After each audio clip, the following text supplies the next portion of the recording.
Hey guys, uh, this video is going to be about how to get your first job in the software industry. A little bit about me, first of all. I've been working as a Python developer now for around 18 months. Came from nothing. I didn't have a computer science background. And as everybody knows, we are in the middle of a pandemic. So a lot of people, as a result of the government's response to the COVID-19 pandemic, will find themselves out of work. And I thought it'd be, and one industry that is doing okay during this COVID-19 pandemic is obviously the software web development industry, as it can be all done remotely. That's what I'm doing at the moment. I'm working from home, so to speak.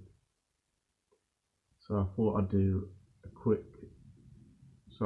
a video basically explaining how I managed to get my job in the industry, and hopefully may help some people out.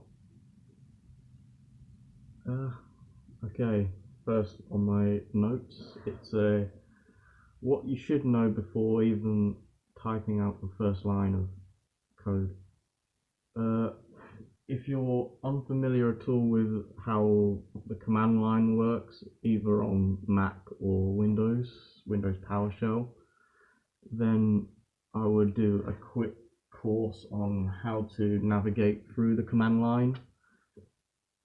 And yeah, quick course on how to navigate through the command line. I used a resource called the command line for dummies or something. I'll put a link in case anyone watches it. Yeah, basically the command. Yeah, and it's important to know how to use the command line only on a basic level, just to navigate easily through files and not have a GUI GUI to do that. So if you don't know how, if you're not really too sure about how to use that, I would learn how to do that first.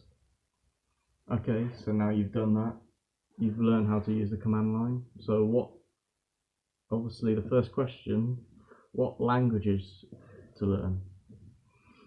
In my opinion, there's only two languages for a beginner to know. I mean, you can probably going to have to learn more as you go on, but I would either learn Python or JavaScript. Yeah, Python or JavaScript. HTML, CSS, I think you can learn that as you go along with projects. I wouldn't really, as you do projects, and especially if you're learning web development, I would pick HTML/CSS as you go along. You can Google it. Once you know a programming language, HTML, CSS is no problem. Okay, so you've decided to do Python or JavaScript. Okay, how should you learn? First of all,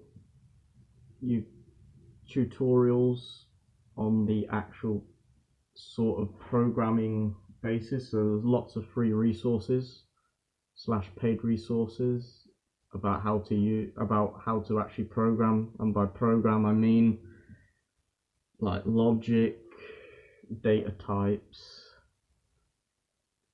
just stuff. Yeah, logic and data types.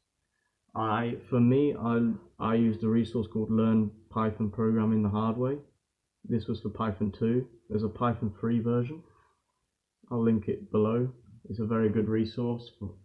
Basically very repetitive, but I believe it's a good way to learn and get comfortable programming and learning the language and just the logic behind it. Other resources I would use are stuff like FreeCodeCamp, YouTube documentaries. There's plenty of stuff on YouTube from people a lot better than me. After that, after you've learned the basics, I would go on to frameworks. If you've learned Python, I would either learn Django or Flask. There's plenty of free resources for them, or Udemy, YouTube, etc. So Python, Django or Flask. If you've done JavaScript, I would learn React or Angular for the front end. And if you want to be a back-end developer, obviously for JavaScript I would learn Node.js.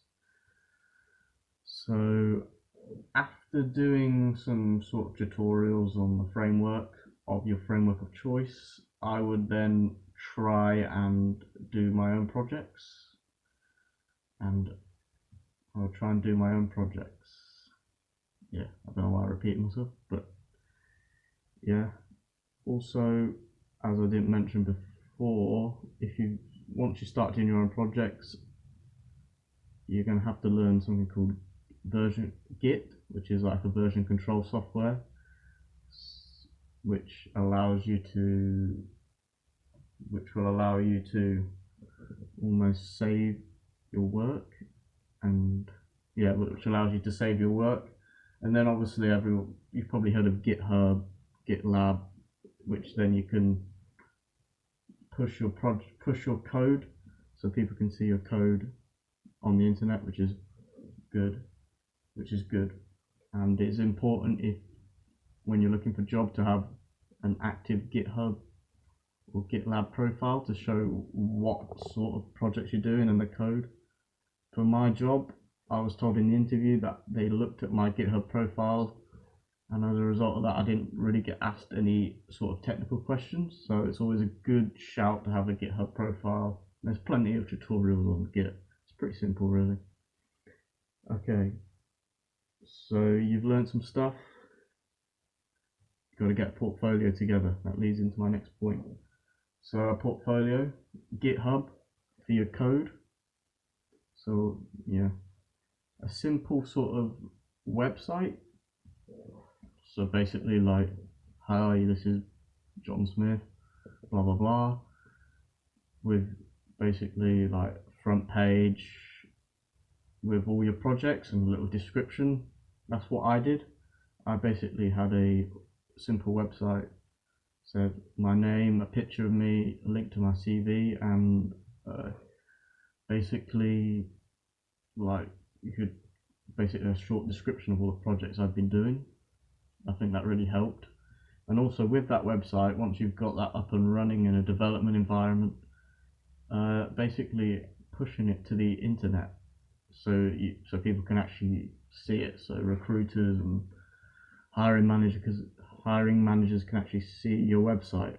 Basically deploying it on a really, it costs £5 a month for the hosting on the internet, and maybe £10 for the domain name. AWS, DigitalOcean, stuff like that. Really simple. Plenty of tutorials on that, step by step. Really hard to screw up. If you can install anything on Windows, you can push a project to the internet, no problem. Okay, so you've done that. You've got your portfolio. You've learned some stuff. You think, when is it time to apply for jobs? Basically, I would say once you've got some projects and you've got a few projects on your GitHub and you've got that simple website I explained, then I would start to apply for jobs. There's no, getting a CV together and a cover letter and sending it to jobs online or going to events when they're allowed. It's not, rejection is, what's the worst they can do? They can just throw your CV in the bin. It's not the end of the world, and it gives you a good sort of feedback. When I applied, I was like, am I ready? So I applied, and some people got back to me. Had to go through a few interviews, but got some good feedback. It's always nice just to see your be able to, you've done this for nothing and suddenly you've got interviews for jobs. It's kind of weird, but it's good to have that sort of thing, and you get feedback and you can go away and apply that feedback. This job might want you to learn this job might want you to learn this, so you can go ahead and learn that, add some projects, etc. Also, I would do some sort of code test. There's like loads of websites that give you like little problems, because for some interviews that I went to, I had some simple like code tests to do, and if you've done them before, you know the sort of logic around it, and it also helps you to, if you've got a problem there in front of you, it helps you to learn the language better and stuff like that. Yeah, so I'd do some code tests as well.